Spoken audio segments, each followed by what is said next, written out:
गौरक्षा के नाम पर जिस तरीके के लोग इसमें इन्वॉल्व हैं, मैक्सिमम लोग, तमाम लोग नहीं लेकिन मैक्सिमम लोग हर शाम को रोज जो गौरक्षा की बात करते हैं वही नॉन वेजिटेरियन लारियों पे कहीं खाते मिल जाएंगे, आपको शराब पीते मिल जाएंगे जिसकी पाबंदी है गुजरात में। ये तमाम चीजें जो है तफ्तीश के दायरे में आनी चाहिए और जो लोग भी इस पूरे मामले को धार्मिक रंग देने की कोशिश में रहते हैं, कहीं ना कहीं इस पूरे मामले में आपको ये नजर आएगा कि रंगदारी वसूली जाती है। जो सुबह में हमने देखा मदनी मस्जिद की अगर बात की जाए तो अहमदाबाद की अगर बात करते हैं तो अहमदाबाद में अनकरीब 40,000 से ज़्यादा गैर कानूनी अवैध कंस्ट्रक्शन हैं जिनको कहीं न कहीं सरकारी कर्मचारी के तौर पर अहमदाबाद म्युनिसिपल कॉरपोरेशन के अधिकारियों की ज़ेरे निगरानी में इसलिए कह रहा हूं क्योंकि उनको ये नज़र नहीं आता और कहीं ना कहीं अगर सही तरीके से उसकी जांच हो तो करप्शन के मामले आपको सामने नज़र आ जाएंगे। आप देख रहे हैं देश लाइव, देश की आवाज़। अस्सलाम वालेकुम, आदाब, नमस्कार, सत श्री अकाल। देश लाइव में आपका स्वागत है। अहमदाबाद के रखियाल इलाके के अंदर जिस तरीके से मदनी मस्जिद को शहीद किया गया, शुरुआत में ये कहा गया अहमदाबाद म्यूनिसिपैलिटी की तरफ से कि अवैध मस्जिद है, इस वजह से इसके खिलाफ कार्रवाई की गई है। जब अवैध शब्द आता है तो लोगों को लगता है कि सरकारी ज़मीन पर कब्जा कर बना ली गई होगी, इसलिए अवैध है। लेकिन वो ज़मीन खुद की मस्जिद की मालिकी की ज़मीन थी, सिर्फ बीयू परमिशन का मामला था। एक फ्लोर ऊपर चढ़ाया था मस्जिद वालों ने, ट्रस्टियों ने बातचीत करके, चंदा करके, और उसकी बीयू परमिशन के लिए प्रोसेस चल रहा था। लेकिन उसी दौरान गुजरात के राजकोट के अंदर गेमिंग जोन के अंदर जो घटना हुई आग लगने की, उसके बाद जो है वो नींद खुली अहमदाबाद म्यूनिसिपल कॉरपोरेशन की और हर जगह पर फिर बीयू परमिशन और फायर सेफ्टी वगैरह चेक करने के लिए निकले सारे अधिकारी। लेकिन यहाँ पर भी इन्हें जिन बिल्डर्स की बिल्डिंगें बनी थी, जिनके बड़े बड़े फार्म हाउस बने थे, वो नज़र नहीं आए म्यूनिसिपैलिटी को नज़र आए तो सिर्फ धार्मिक स्थल, स्कूलें, ये जो है वो इनके खिलाफ कार्रवाई हुई। अहमदाबाद के जुहापुरा के अंदर एक स्कूल को बीयू परमिशन के नाम पर सील कर दिया गया। कई सारे बच्चों की पढ़ाई भी ख़राब हो रही है। उसे लेकर अहमदाबाद के लोगों में, ख़ासकर मुसलमानों में नाराज़गी है शदीद म्यूनिसिपैलिटी के ख़िलाफ़, और इसके अलावा प्रशासन और सरकार के खिलाफ भी नाराज़गी है। AIMIM के अहमदाबाद के अध्यक्ष दानिश कुरैशी साहब मेरे साथ में मौजूद है, उनसे हम बात करेंगे इस बारे में, क्योंकि और भी कई जानकारी लेंगे हम दानिश से। दानिश भाई, जिस तरीके से राजकोट की घटना हुई, म्यूनिसिपैलिटी नींद से जागी, लेकिन नींद से जागने के बाद इन्हें सिर्फ वही जो मछली, मंगलसूत्र, मुसलमान, एम ही याद आता है। म्यूनिसिपैलिटी को भी ऐसा लगता है? देखिए, सबसे पहले तो शुक्रिया तमाम आप लोगों का भी और आपका भी, आज बोलने का मौका मिला इसलिए। सबसे पहला सवाल आके ये खड़ा है कि जो आपने बात कही राजकोट गेमिंग जोन की, गुजरात की अगर बात की जाए तो गुजरात में ये पहली घटना नहीं है और इसी तरह से चलती रही तो मुझे लगता है कि आखिरी घटना भी नहीं रहेगी।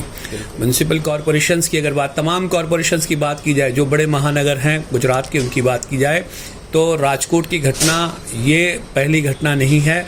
इसके पहले भी आपको याद हो तो सूरत की भी घटना घटी थी, जिसमें बच्चे जो थे ट्यूशन क्लास में किस तरीके से, मतलब उनकी तो मतलब हमने किलकारियां हमारे कानों में सुनी थी, किस तरह उन बच्चों का आखिरी वीडियो आया था, दिल दहला देने वाला और कांप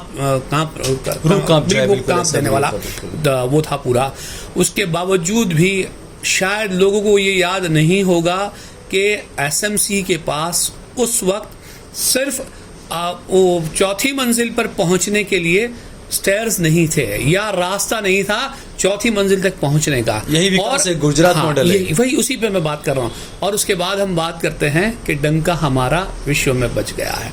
और आज जो सुबह में हमने देखा मदनी मस्जिद की अगर बात की जाए तो अहमदाबाद की अगर बात करते हैं तो अहमदाबाद में अनकरीब 40,000 से ज़्यादा गैर कानूनी अवैध कंस्ट्रक्शन हैं जिनको कहीं ना कहीं सरकारी कर्मचारी के तौर पर अहमदाबाद म्युनिसिपल कॉरपोरेशन के अधिकारियों की ज़ेरे निगरानी में इसलिए कह रहा हूं क्योंकि उनको ये नज़र नहीं आता, और कहीं ना कहीं अगर सही तरीके से उसकी जांच हो तो करप्शन के मामले आपको सामने नज़र आ जाएंगे। अहमदाबाद की अगर बात की जाए, हम बात इसलिए कर रहे हैं मदनी मस्जिद के जो हालात हैं उस पर मैं बताने की जो कोशिश, मेरा मकसद जो है वो ये है कि अहमदाबाद की अगर हम बात करें तो अहमदाबाद में 1947 का हमारा गटर लाइन का और पानी सप्लाई का सिस्टम है, जहां आबादी उस जमाने में 5 लाख थी और आज अनकरीब 80 लाख लोगों के आसपास आबादी हो गई है। कितना गुना अगर किया जाए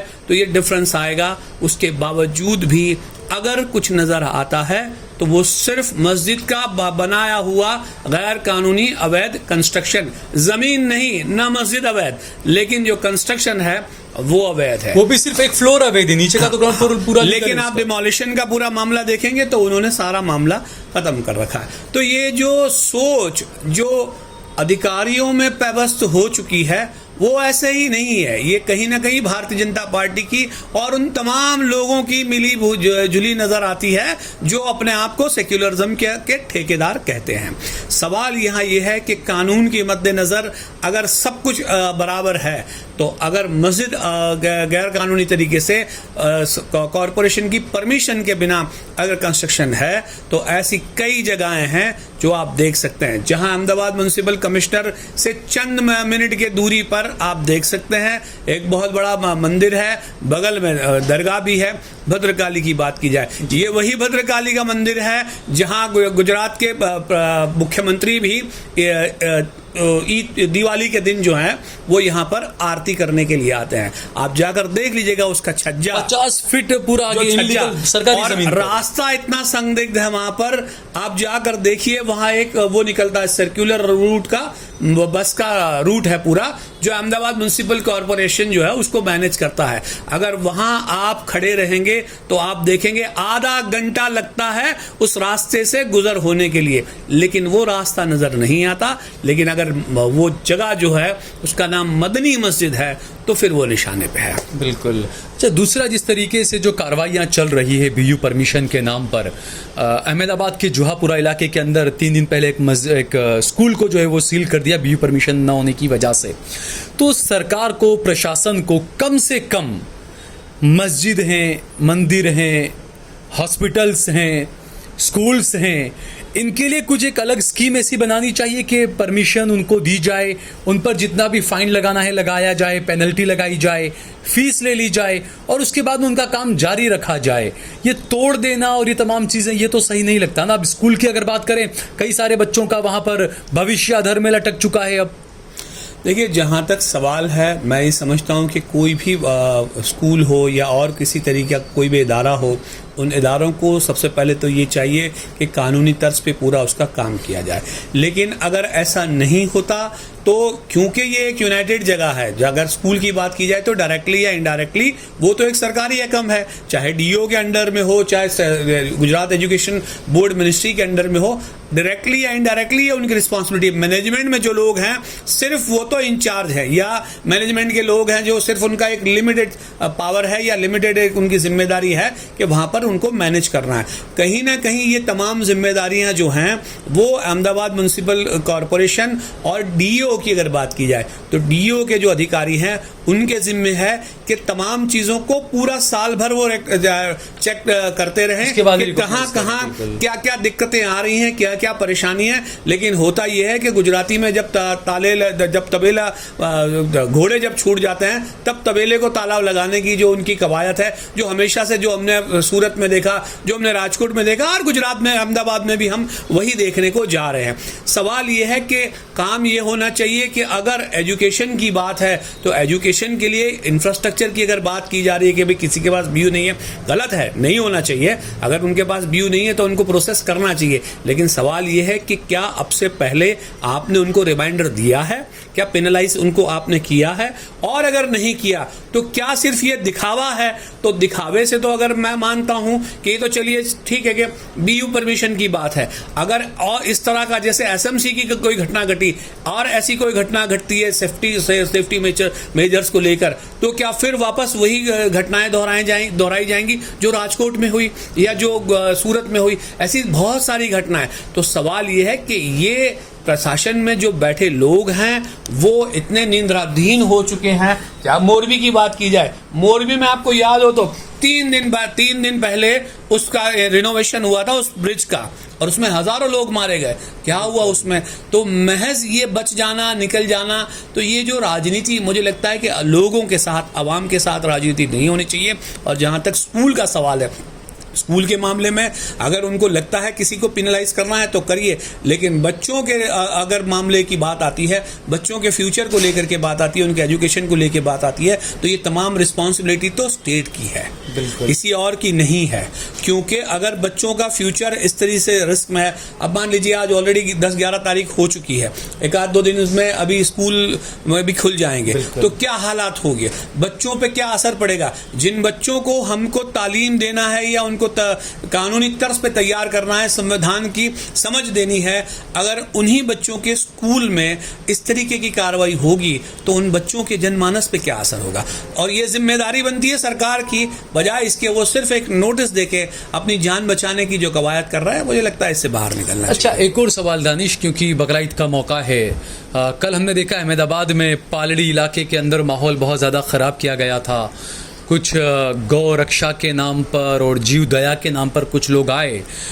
ये सवाल उठने लगा कि जो वीडियोस जो सोशल मीडिया पर वायरल हुए, कुछ लड़कियां उसके अंदर है, वो आगे आती हैं, वो गाड़ी को फिल्मी अंदाज में रोकती हैं, गालियां देती है, और जो कानून ने जिसकी इजाज़त दी हुई है, जो बकरों वगैरह जो कुर्बानी के होते हैं, उस गाड़ी को रोका जाता है, पुलिस पर दबाव बनाया जाता है, बहुत सब लोग वहाँ पर जमा हो जाते हैं और पुलिस भी दबाव में काम करती है। जो पांजरा पोल कहते हैं वहाँ पर से तमाम बकरों को भेज दिया जाता है।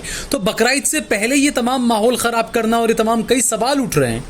देखिए, मुझे लगता है कि इन मामलों को लेकर तो खुद भारतीय जनता पार्टी भी असमंजस में है। इन चीज़ों को लेकर नरेंद्र मोदी तो खुद गौरक्षाओं ने किस तरीके का मामला रचाया है उसको लेकर कह चुके हैं, पर मुझे लगता है कि अब कहीं ना कहीं कोई उनकी भी बात नहीं सुन रहा। दूसरा नंबर की बात आके खड़ी रहती है कि गौरक्षा के नाम पर एक बहुत बड़ा स्कैंडल है। हम तो राज्य सरकार से 10 बार कह चुके हैं और मैं आपके माध्यम से फिर दोहराना चाहता हूं कि गौरक्षा के नाम पर जिस तरीके के लोग इसमें इन्वॉल्व हैं, मैक्सिमम लोग, तमाम लोग नहीं, लेकिन मैक्सिमम लोग हर शाम को रोज जो गौरक्षा की बात करते हैं वही नॉन वेजिटेरियन लारियों पे कहीं खाते मिल जाएंगे, आपको शराब पीते मिल जाएंगे जिसकी पाबंदी है गुजरात में। ये तमाम चीजें जो है तफ्तीश के दायरे में आनी चाहिए, और जो लोग भी इस पूरे मामले को धार्मिक रंग देने की कोशिश में रहते हैं, कहीं ना कहीं इस पूरे मामले में आपको ये नजर आएगा कि रंगदारी वसूली जाती है। अभी ये जो लड़का बनासकांठे का जो इंसिडेंट था, उसके अंदर में उसके परिवार के लोगों ने खुले तौर पे ये कहा कि भाई हमसे रंगदारी वसूलने की बात की जा रही है। ऐसे नंबर ऑफ केसेस आप देख सकते हैं। अच्छा, प्रशासन और अधिकारी के लॉ, आपको याद हो तो खुद आपने भी उस पर यह बात चलाई थी। एक अधिकारी ये कहते हैं कि रंजिश का मामला था उनका अंदर का, लेकिन जब उसके परिजन से पूछा गया तो उन्होंने ये कहा कि इस तरीके का कोई रंजिश नहीं था, और जिन लोगों के ऊपर आरोप लगा है वो इस तरीके से उनसे वसूलियां करते ही आए हैं। ये तमाम चीजें हैं, लेकिन कहीं ना कहीं संविधान बचाओ आंदोलन जो सिर्फ चुनाव का एक नारा रह गया है विपक्ष का, वो भी आपको खामोश नजर आता है। और वो खामोश इसलिए नजर आता है कि मुझे अच्छे से याद है, एक अधिकारी हैं, अब तो शायद नहीं रहे, लेकिन किसी दौर में उन्होंने मुझसे कहा था कि एक आपके एमएलए थे पूर्व, उनसे जब उन्होंने पूछा था कि ये सारी बातें जो आप एप्लीकेशन और कंप्लेन आप हमें करते हैं, तो इसका सवाल आप विधानसभा में क्यों नहीं उठाते? तो वो हंस के कहने लगे कि अरे ये बधु जवाब दो, ये बधु नहीं पूछवानो। तो कहने का मतलब ये है कि आपके लिए आपके हक और अधिकार, देख ले, आज तक गौरक्षा के मामले में इतनी सारी रंगदारी वसूली हो, चाहे मारा गया हो, चाहे मर्डर किए गए हो, चाहे माल लूट लिया गया हो, परमिसेबल जहां परमिट है, चाहे बकरों की हो चाहे बफेलो की हो, इन तमाम की जिनकी परमिशन है, उसके बावजूद भी इनको मार तक डाला गया है। लेकिन कभी आपको ये सो कॉल्ड जो संविधान के रक्षक और ठेकेदार बन के घूम रहे हैं, उन लोगों ने, जिन लोगों ने भर भर के वोट दिए, ये सिर्फ सो कॉल्ड मुसलमान लीडर्स जो हैं वो तो बेचारे फिर भी कहीं ना कहीं नजर आ जाते हैं। लेकिन इसके अलावा जिन लोगों को हमने, अहमदाबाद की बात की जाए तो अहमदाबाद में जिन लोगों को हमने वोट दिया वो कभी आपकी और हमारी तकलीफ में खड़े नहीं आते। कल रात को भी आपको वो पालड़ी में नजर नहीं आए। पालड़ी वो विस्तार है जिस विस्तार के अंदर में ऑलरेडी कांग्रेस का एमएलए है। मतलब अगर बात की जाए वहां से जो पास होता है उसकी बात की जाए, जिस दानी लीमड़ा कॉन्स्टिट्यूंसी की हम बात करें जो आपको विशाला तक लेके जाती है, अगर दो कॉन्स्टिट्यूंसीज क्रॉस करके, मतलब मेजर कॉन्स्टिट्यूंसीज की मैं इसलिए बात कर रहा हूं कि अगर विधानसभा की बात की जाए तो दो लोकसभाओं को टच करने वाली जो कॉन्स्टिट्यूंसी है, जोड़ने वाली, वहां का भी एमएलए कभी नजर नहीं आता। दूसरा, पूर्व में जो रहने वाले नेता थे जो एमएलए के टिकट पर लड़ रहे थे वो भी कभी नजर नहीं आते। यहाँ की बात की जाए, वेजलपुर की बात की जाए तो चुनाव के टाइम पे सिर्फ आपके वोट लेने के लिए जो लोग आ जाते हैं उन लोगों से आप सावधान रहिए और जाइए, उनके घर जाइए। अगर मैं एमएलए हूं या मैं काउंसिलर हूं तो मेरे वहां भी आइए और जाके उनसे पूछिए कि आप विधानसभा में हमारे लिए सवाल कब पूछेंगे कि पालड़ी विस्तार में अगर रोका गया और एक 17 साल की लड़की जिस भाषा का वो इस्तेमाल कर रही है, शायद मैं आपके माइक में नहीं कर पाऊंगा, अब देखेंगे तो उस भाषा का इस्तेमाल करने वाले लोगों के लिए जो शब्दों का इस्तेमाल है, क्या मुसलमानों के कानूनी हक के और हुकूक के लिए विधानसभा में सदा बुलंद की जाएगी या सिर्फ संविधान बचाने का ठेका मुसलमानों के पास है और चुनाव के लिए रह जाएगा? जैसे ही चुनाव खत्म, जो मैं पहले भी कह चुका हूं, आप लोगों को कोई पूछने वाला और सूंघने वाला नहीं है। ये अफसोस है इस बात का। हमें चाहिए कि जाके उनसे सवाल की जाए कि हमें जवाब चाहिए, विधानसभा में आप इसका कब सवाल उठाएंगे? ठीक है दानिश, बहुत बहुत शुक्रिया हमसे बातचीत करने के लिए।